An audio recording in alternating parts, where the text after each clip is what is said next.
RTGA, mieux qu'une chaîne. Qualification actée pour la Coupe d'Afrique des Nations 2026 pour les Léopards dames de la RDC. Voilà, après avoir éjecté la nation des Botswana, 2-0 lors de la manche alliée, 0 partout au stade des Martyrs, dans des multiples difficultés, on en parle. On va aussi placer un mot sur la défaite de Martin Bakouli. Est-ce que c'était un cadeau empoisonné entre la personnalité et la performance de ce boxeur très évité sur le plan mondial? Voici par ailleurs le casting de ce vendredi. Je reçois pour vous Emery Kabongo, journaliste et analyste sportif. Bonjour et bienvenue. Bonjour, bonjour Sylvain, pardon, merci beaucoup pour l'invitation et bonjour à tous les amis sportifs qui nous suivent. Merci beaucoup René Moukalaï, l'habitué de l'émission, autant que Emery d'ailleurs. Salut et bienvenue. Bonjour, merci pour cette invitation. Merci aussi aux confrères de partager le même plateau. Je pense qu'on est là pour scruter l'actualité sportive et on peut être à la hauteur pour cette émission.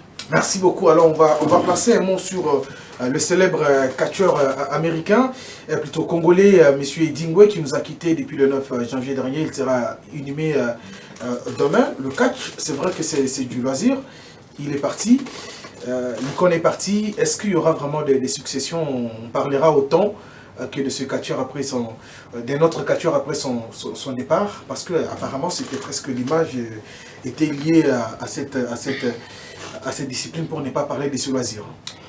Une éventuelle succession à Edingwe ne dépend pas simplement de la personne qui devrait succéder, mais de l'organisation de cette discipline dans ces pays. On peut avoir autant de talents qu'Edingwe pour les succéder, autant de magie et tout, mais aussi longtemps qu'il n'y a pas les miroirs qui mettra en avant les catcheurs qui pourraient être successeurs à Edingwe, ça ne servira à rien.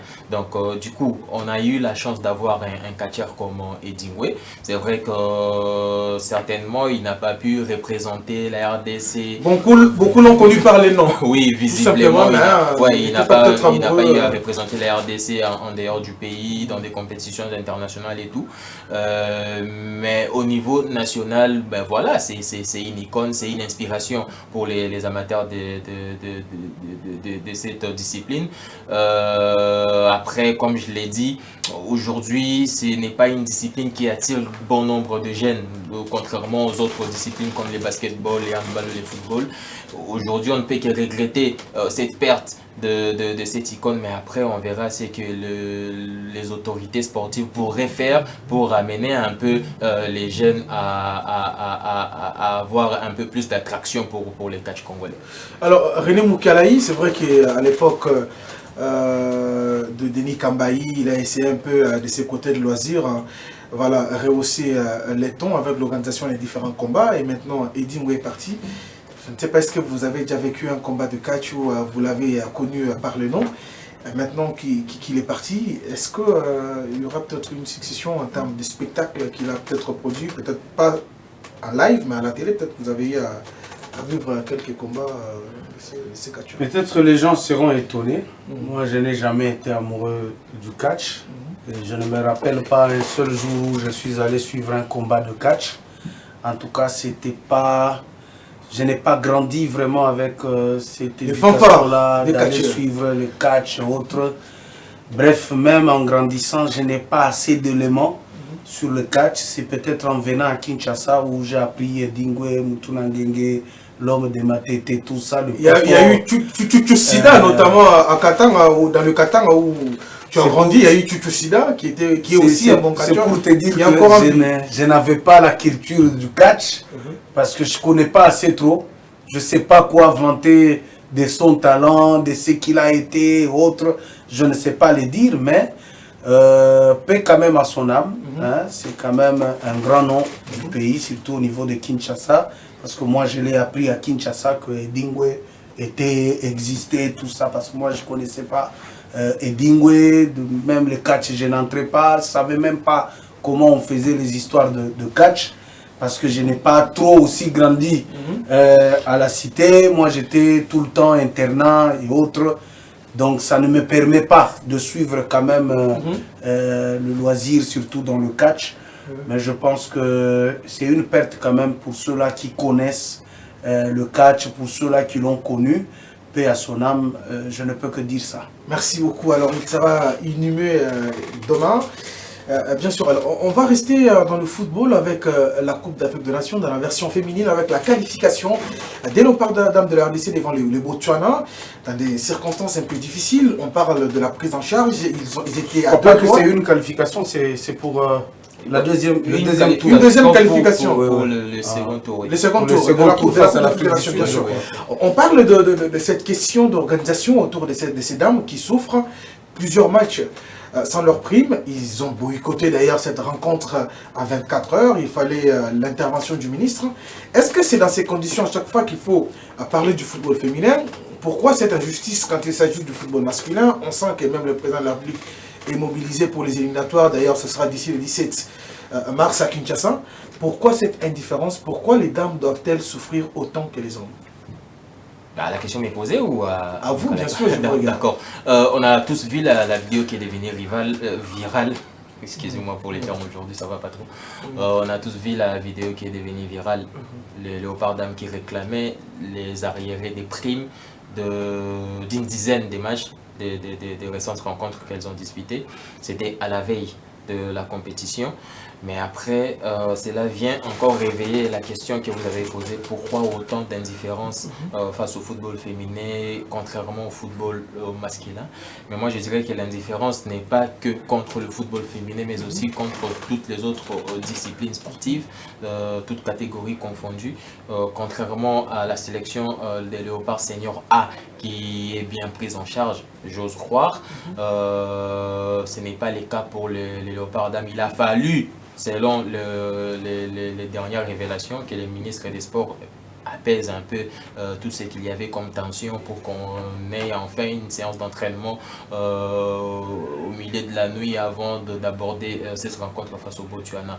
Aujourd'hui, on n'est pas en mesure de détecter les problèmes vraiment de manière détaillée en ce qui concerne cette prétendue indifférence contre envers le football féminin. Mais après, c'est déplorable de voir que aujourd'hui, il y a les publics qui attend un match, il y a toute une nation qui attend une qualification au prochain tour des éliminatoires, mais qu'à la veille, il y ait cette menace de boycott qui n'a pas eu lieu, heureusement, pour le football congolais, le football féminin congolais. Le football féminin congolais peut faire des exploits, mais aussi longtemps qu'elle est quasiment aux oubliettes, ça ne nous permet pas de voir ces footballs féminins-là décoller définitivement, parce qu'aujourd'hui, on est en train de tâtonner avec ces footballs. On a vu aujourd'hui avec la sélectionneur qui est coach du TP Mazembe, qui est arrivé comme par hasard à la tête de la sélection. Ce sont également des détails qui peuvent entrer en jeu comme étant des facteurs d'une certaine indifférence. Et là, on revient maintenant sur le plan financier. Si les joueuses disent ne pas être payées, est-ce que c'est le cas également pour les staffs techniques et les restes? Parce que l'équipe, la sélection, c'est toute une équipe des gens qui travaillent. On espère que le ministère des Sports ainsi que toute autre autorité sportive compétente pour essayer de résoudre cette situation, mettra la main dans la pâte pour que les choses s'arrangent. Mais quant à moi, je me dis qu'on n'est vraiment pas en mesure, de déterminer clairement les problèmes qu'il y a pour qu'on tombe dans ces genres de situations. Mais on espère quand même qu'il y aura des solutions pour que cela ne se reproduise pas. Alors, René Moukalaï, tout à l'heure, vous avez suivi Emery. Il revient sur le climat, l'aspect financier. On est en train de chambouler même le staff alors qu'il n'y a pas d'argent pour des contrats. La coach de Mazembe est maintenant au sein de la sélection. Mais les Condors étaient là pour rétablir, pour bien arranger les choses, pour normaliser le football. Mais apparemment, nous sommes en train d'aller des mal en pis. Je pense que c'est au Condor seulement d'être sérieux et de bien organiser les choses. Je pense que ça va aller avec le fait que seulement, je donne l'exemple, vous avez la sélection A, de par son organisation, ça attire quand même la sympathie du président de la République. Souvent, on assiste même à des primes présidentielles pour la sélection A, de messieurs. C'est parce que ils ont mis un peu d'intelligence dans l'organisation de cette sélection.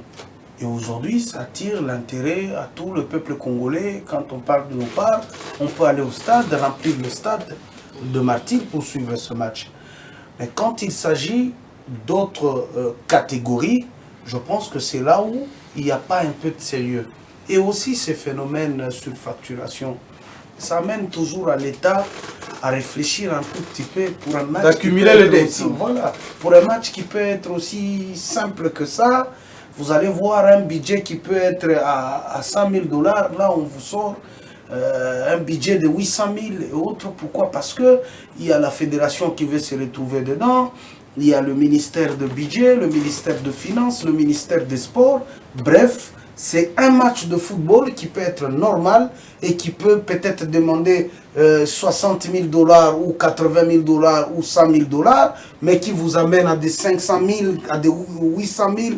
Et tout ça, c'est des problèmes sérieux que la fédération n'arrive pas à organiser pour que l'État congolais se voit quand même dans la possibilité de donner quand même ses moyens, parce que l'État, dans son budget, il n'y a pas que le sport. Et d'ailleurs, les sports en République démocratique du Congo, c'est les cadets des soucis pour l'État congolais. Et regardez même dans la situation où nous sommes actuels, la situation sécuritaire pose un grand problème et tous nos regards sont fixés à l'Est où l'État doit consentir un peu de moyens pour essayer d'assurer la sécurité de la population congolaise. Bref, quand on vient encore pour le football, il y a encore des Congolais qui veulent mettre de l'argent dans leur poche tout en faisant des histoires avec leur histoire là de mondial match. C'est des histoires qu'il faudra revoir. Un monsieur qui a sorti, je ne sais pas, 20 000 $ ou 30 000 $ pour interner les joueurs ou les joueuses et leur donner une prime, je ne sais vous pas. Vous parlez de l'agence mondial match qui est chapeautée par le coach Sébastien Dessert. Exactement. Qu'est-ce qu'eux dépensent? Ils dépensent combien d'argent? Une équipe peut arriver à Kinshasa pour 4 jours ou 3 jours et jouer un seul match et puis les joueuses partent. Mais ils peuvent utiliser 30 000 $. Nous le savons. Nous le savons. Nous savons le fonctionnement des équipes de football ici. Des équipes qui se mettent dans de très bonnes conditions. Je te dis, s'il faut compter déplacement, logement, là nous parlons en termes de billets, logement et restauration. On peut mettre même la prime. S'il faut qu'on parle seulement d'un club de football, même si la prime ne peut pas avoir le niveau de la prime d'une équipe nationale. Ce n'est pas au-delà de 30 000 $. Si un club comme Mazembe peut quitter Lubumbashi vers Kinshasa, se loger, restauration et une prime, ils ne sont pas au-delà de 30 000 $.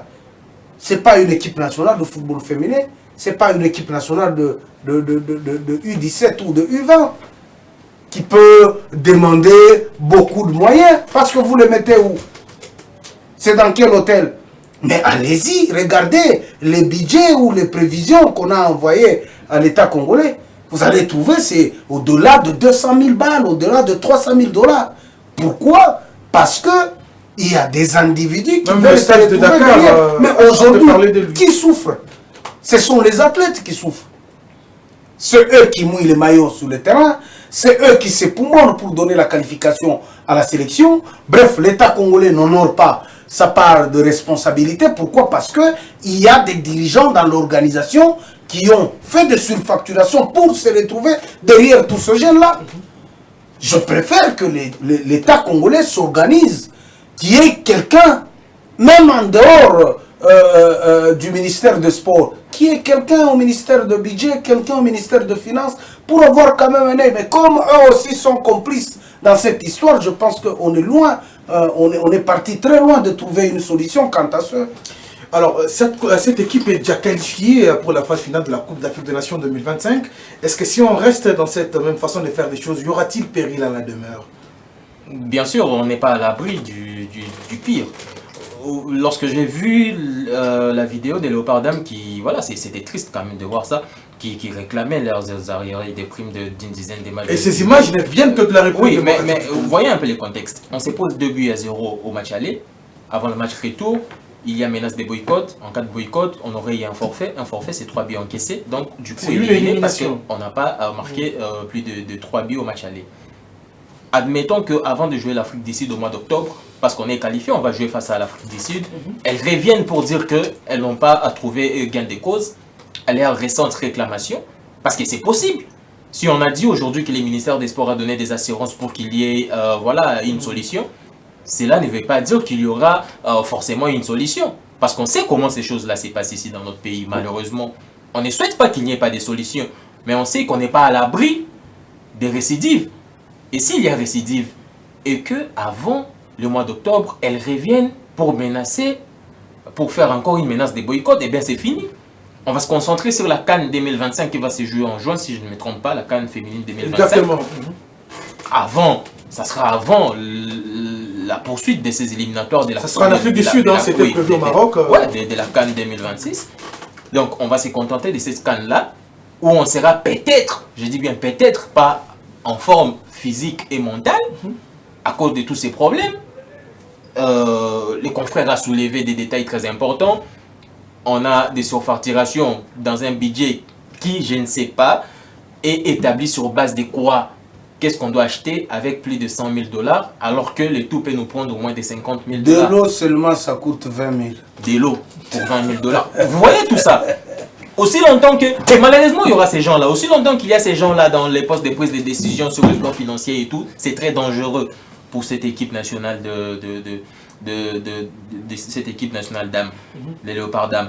Aujourd'hui, ces mêmes personnes sont là également pour les Léopards A, mais certainement, ils se disent que c'est l'équipe la plus suivie de la RDC, si on commet une petite erreur, et que l'élimination des Léopards Senior A aurait des retombées même au ministère des Sports 1000 fois plus qu'une élimination des Léopards dames, sans manquer de respect aux Léopards dames, mais c'est ce qui est, c'est ce qu'il y a.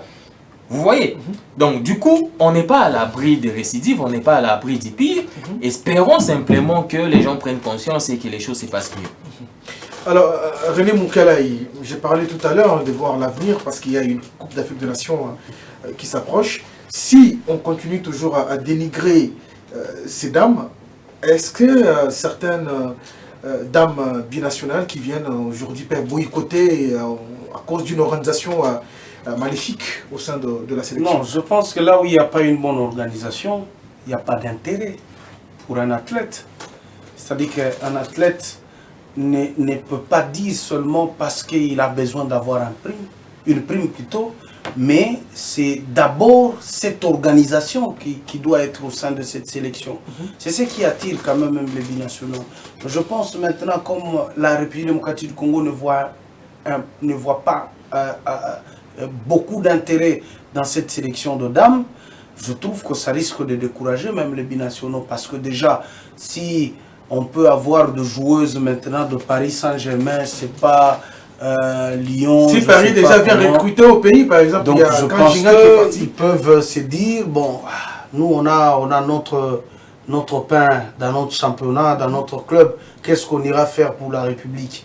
Parce que déjà, les dirigeants qui accompagnent ou qui encadrent cette équipe nationale de filles, ils doivent aussi se poser beaucoup de questions. Permettre aux filles de faire cette vidéo pour qu'à la fin vous trouvez des solutions, je pense que c'est manquer du respect au drapeau. Or, le drapeau doit être respecté par tout le monde.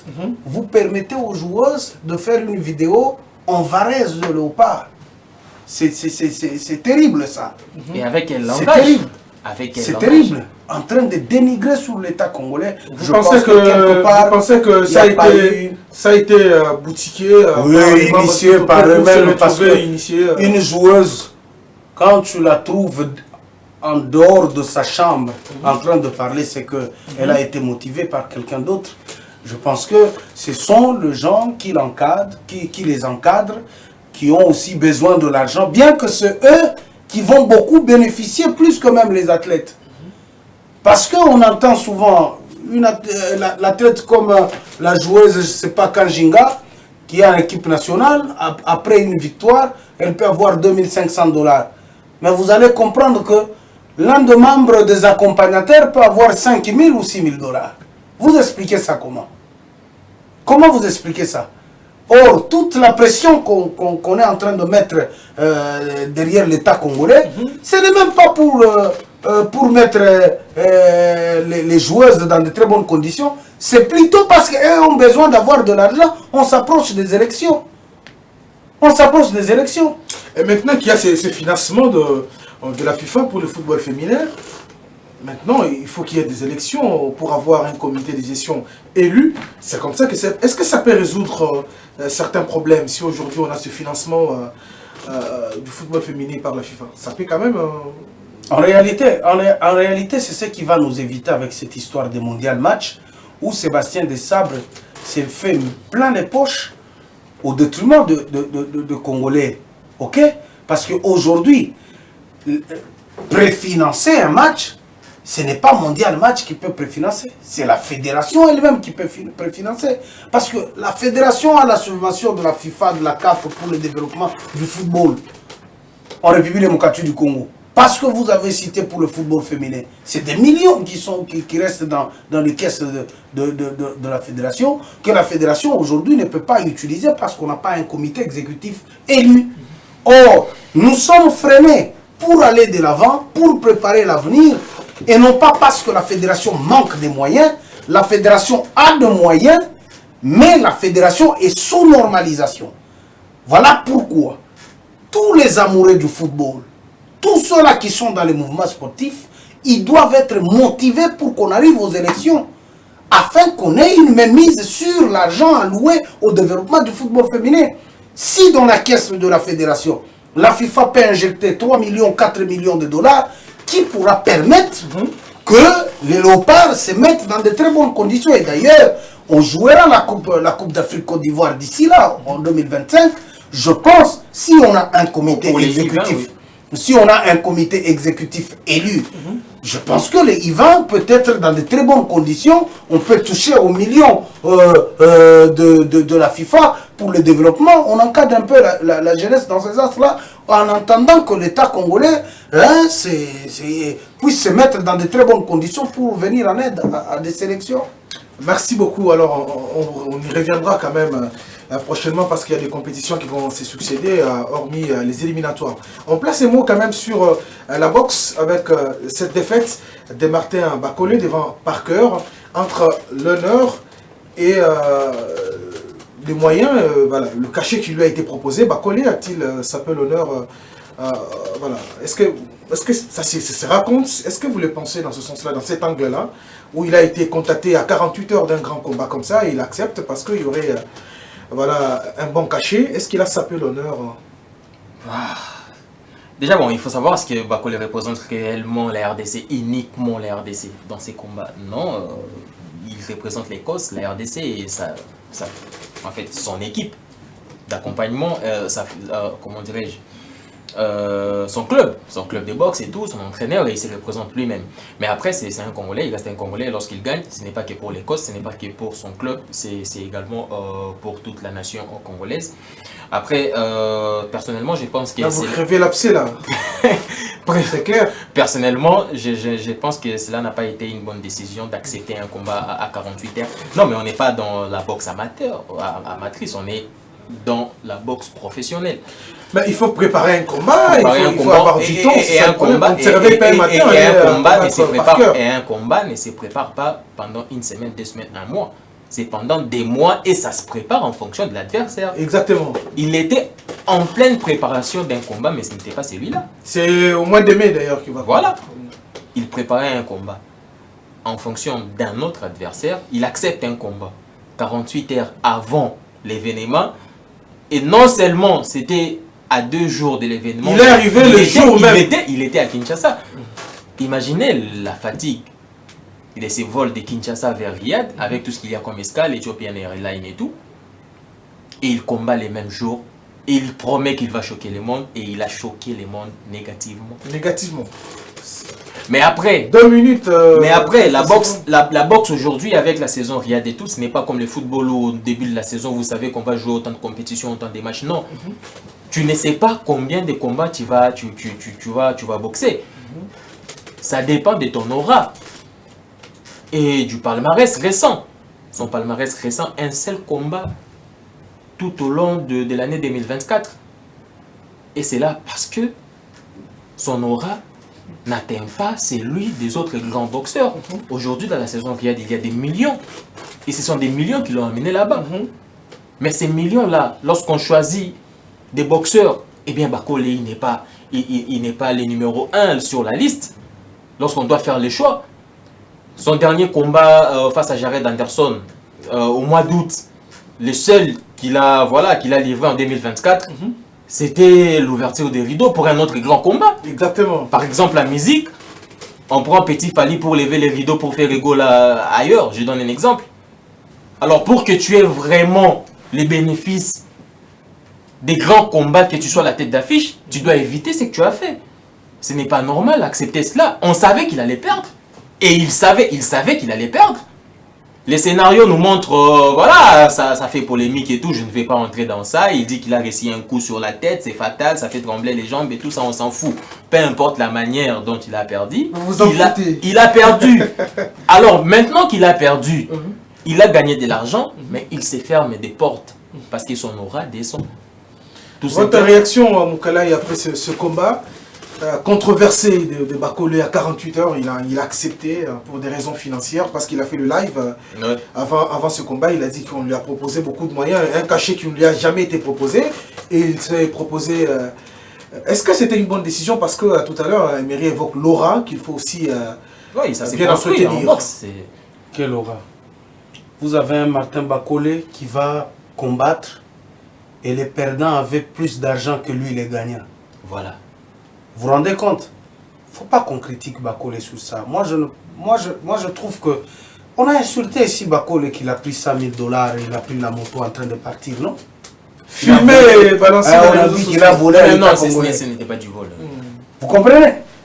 Mais quand il peut s'effrayer un chemin et puis avoir de l'argent. Vous savez, dans la boxe, on a une durée de combien de temps? Dans la boxe. Je vous dis que Bakole a perdu sur le terrain, il a reçu un coup qui lui a mis KO. Certes, c'est un fait. Les circonstances déjà définissent. On savait qu'il allait perdre. Il ne s'est pas préparé. C'est normal. Il est venu presque le même jour du combat. C'est normal. Mais ce que les gens ne savent pas derrière ce combat, c'est que Bakole devrait s'ouvre une porte.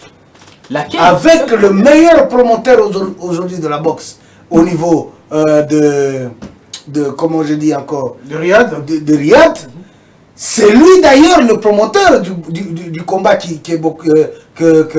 que Bakole va combattre au mois de mai. C'est-à-dire, Bakole, en d'autres termes, perdre, oui, il est entré dans le business de la boxe. Il a sauvé le meuble. Il a sauvé le meuble. Quand il entre dans le business de la boxe, c'est un Bakole qui perd et il te met 600 000 balles dans la poche quand il perd.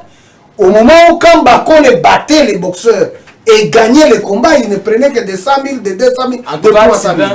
Vous comprenez? Donc je voulais finir avec mon idée, c'est-à-dire aujourd'hui, c'est-à-dire que le combat était prévu et le combat devait être annulé. Il y avait beaucoup de moyens qu'on avait mis en jeu pour l'organisation de ce combat-là. Et que Bakole est venu le Riyad lui sera reconnaissant. Lui sera toujours reconnaissant parce que le gars est entré dans le show business de la boxe. C'est là où ce n'était pas la première fois qu'il combatte dans la saison Riyad. Ce n'était pas la première fois. La saison Riyad, c'était déjà organisé aux États-Unis. C'est là où il a combattu en ouverture des rideaux pour un autre grand combat. Donc pour moi, je ne vois pas en quoi il s'ouvre des portes dans ses business parce que ce n'était pas la première fois. On a fini. Et depuis qu'il a commencé à combattre, eh bien, voilà, il dit que les adversaires On a fini. On a fini en tout cas. Laissez-moi, sans aucun doute, la réalisation me fait signe qu'on peut avoir 5 minutes. Vous avez 30 secondes parce que... Oui, on n'a pas de preuves qu'il est évité par des boxeurs. On n'a pas de preuves pour ça. Mais après, ce n'était pas son premier combat pour que le Riyad lui soit reconnaissant. Non. Les têtes d'affiche de la Riyad Season sont déjà connues. Et ça n'a pas changé avec les combats de Bakole. Ça aurait peut-être changé à cas d'une victoire, mais une victoire était impossible. Pour moi, il gagne de l'argent, mais il ne s'ouvre pas des portes dans ses business. Donc c'était un mauvais pas. Hein. C'est une mauvaise décision. Une mauvaise méprise. Il devait se préparer. Tu fais la boxe, tu gagnes de l'argent, c'est que tu ne t'ouvres pas des portes. Mais maintenant, tu veux faire la boxe, pourquoi? Papa, tu veux faire la boxe, pourquoi? Pour faire plaisir à moi, René Moukalaï? Non, au moment où c'est toi il peut qui gagner encaisse mieux. les coups. Il peut gagner mieux que ça. Dites-moi, Bakole a combien de combats qu'il a joué comme professionnel et il a été sérieux dans la préparation. Il a gagné des combats parce que sa première défaite, c'est en 2018. Ouais. Après là, il a enchaîné des victoires et ça lui a donné quoi? Et pourquoi ça ne lui a pas donné beaucoup d'argent? Non, je dis la question. parce qu'il n'était pas dans les show business. Je vais te donner l'exemple. Mais c'est combats là qui ne lui ont pas donné beaucoup d'argent, c'est pas dans la même saison, rien. Écoute-moi, Mike Tyson vient combattre, on lui propose une défaite face à un jeune qui pouvait battre Ouais. pour des millions. Ouais, bon, moi je ne parlais pas que Donc, d'argent. aujourd'hui, dans le show business de la boxe, on n'y va pas combattre parce qu'on a les talents. On y va Bien combattre sûr. parce que on a... Bien sûr. Dans le classement, d'ailleurs, de l'argent. Souffrez. Mais seulement, les mêmes organisateurs ne lui ont pas donné autant d'argent lorsqu'il gagnait. Merci, souffle. Mais lui ont donné lorsqu'il a perdu. Souffrez. Ça se comprend. Mais quelles sont les portes qui sont ouvertes et pourquoi? Ah, mais Étant attendons donné que voir. ce sont les mêmes. Attendons étant donné que ce voir. sont les- Merci. Alors, Attendons une chose voir. qu'on n'a pas encore vue, pourquoi on va l'affirmer? C'est que nous allons le dire, hein. Non, Pourquoi voilà, si éventuellement, il y aura si des Bakole a avantages. été rappelé, c'est parce que Bakole est passé par là. Non, mais il n'a pas été le premier à être contacté. Je dis ceci. Cher Quel que confrère, soit le cher nombre de confrère. gens qui ont été contactés, Cher confrère. mais au finish, on a vu Bakole. Mais pourquoi il n'a pas été le premier à être Souffrez, contacté? souffrez, cher Il ne fait confrère. pas les poids. Souffrez, chers confrères, on va souhaiter quand même un joyeux anniversaire, hein, bien sûr, au couple Igor Diana, ils sont là, et Madame Louise Yuma, 5 ans de leur mariage. Nous leur souhaitons un heureux mariage. C'est un bon couple, un exemple, un modèle pour nous qui ne sommes pas encore mariés. Espérons que... Pour toi qui n'es pas encore J'ai pas- marié, Toi-même, toi seul. Bien sûr, Tu es vous êtes seul, deux ouais. mariés ici. Ouais. pour toi célibataire. Exactement. Ouais. C'est un modèle. Il faut vite te marier. C'est un modèle pour Pour moi. te Je pense marier. que je vais emboîter les pas. On ne sait pas quand et quelle année. En tout cas, quoi chez le Mac. En tout cas, merci, messieurs et dames. Merci plutôt de votre expertise. Cette question, nous continuerons à débattre sur ça. Si Bakole et ses combats lui a ouvert des portes ou encore un régressement, on en parlera. En tout cas, merci beaucoup. On se fixe rendez-vous avec Patient Bangou dans les 7 prochains jours. Ne nous quittez pas parce que le retour de nos programmes, c'est dans un court instant. Salut, bonne journée. Merci.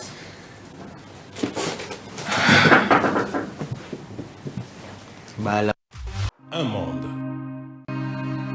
RTGA, mieux qu'une